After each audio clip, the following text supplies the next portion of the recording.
அனைவருக்கும் வணக்கம். சற்றுமுன் கிடைத்த முக்கிய அறிவிப்புப்படி தமிழக மக்கள் அனைவரும் பயன்பெறும் வகையில் தவேக தலைவர் விஜய் முதலமைச்சர் ஆன பின் அவர் கையெழுத்திட போகும் முக்கியமான திட்டங்கள் என்னென்ன, இதை பற்றி விரிவாக நம்ம வீடியோல பார்க்க போறோம். வீடியோவை கடைசி வரைக்கும் ஸ்கிப் பண்ணாம பாருங்க. வீடியோக்குள்ள போறதுக்கு முன்னாடி இந்த வீடியோ லைக் பட்டன் படிச்சுக்கோங்க.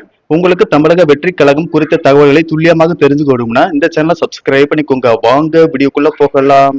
தவேக தலைவர் விஜய் தமிழ்நாடு சட்டமன்ற தேர்தலில் 108 தொகுதிகளில் வெற்றி பெற்று திமுக, அதிமுக ஆகிய இரண்டு திராவிட கட்சிகளுக்கு மாற்றாக வாக்காளர்கள் இந்த முறை அதிக அளவிலான வாக்குகளை தமிழக வெற்றி கழகத்திற்கு வழங்கியிருக்கிறார்கள். வாரிசு அரசியல் வேண்டாம், மாற்றம் வேண்டும், விஜய் என்னும் ஒற்றை ஆள் என இந்த தேர்தலில் மக்கள் தவேகாவை தேர்ந்தெடுத்ததற்கு பல்வேறு காரணங்கள் இருக்கின்றன. அதில் முக்கியமானது தவேகாவின் தேர்தல் அறிக்கை.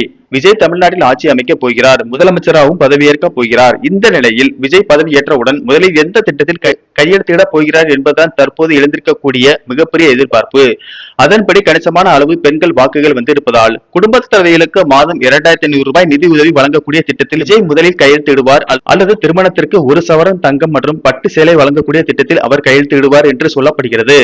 அதன்படி தமிழக வெற்றி கழகம் வெளியிட்டுள்ள தேர்தல் அறிக்கையில் குடும்ப தலைவிகளுக்கு மாதம் ரூபாய் 2500 வழங்கப்படும். ஆண்டுக்கு 6 LPG இலவச கேஸ் சிலிண்டர்கள் வழங்கப்படும். திருமணத்திற்கு 1 சவரன் தங்கம் மற்றும் பட்டு சேலை வழங்கப்படும்.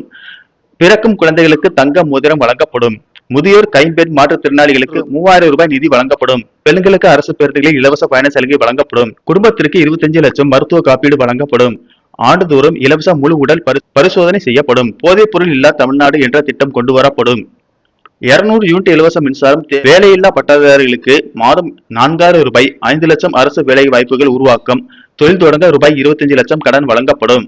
விவசாயிகளுக்கு ரூபாய் 5000 ஆண்டு உதவித்தொகை வழங்கப்படும். பயிர்க்கடன் தள்ளுபடி, 100% பயிர் காப்பீடு வழங்கப்படும். மீனவர்களுக்கு மீன்பிடி தடைக்காலம் நிவாரணம் ரூபாய் 27,000 வழங்கப்படும்.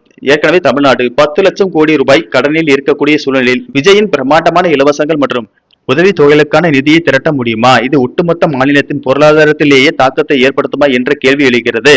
விஜய் இந்த திட்டங்களை எவ்வளவு திறமையாக கையாள போகிறார், மாநிலத்தின் நிதியையும் மேம்படுத்தி மக்களுக்கான இந்த திட்டங்களையும் எப்படி செயல்படுத்த போகிறார் என்பதுதான் அவர் முன்னர் இருக்கக்கூடிய முக்கியமான சவாலாக இருக்கிறது.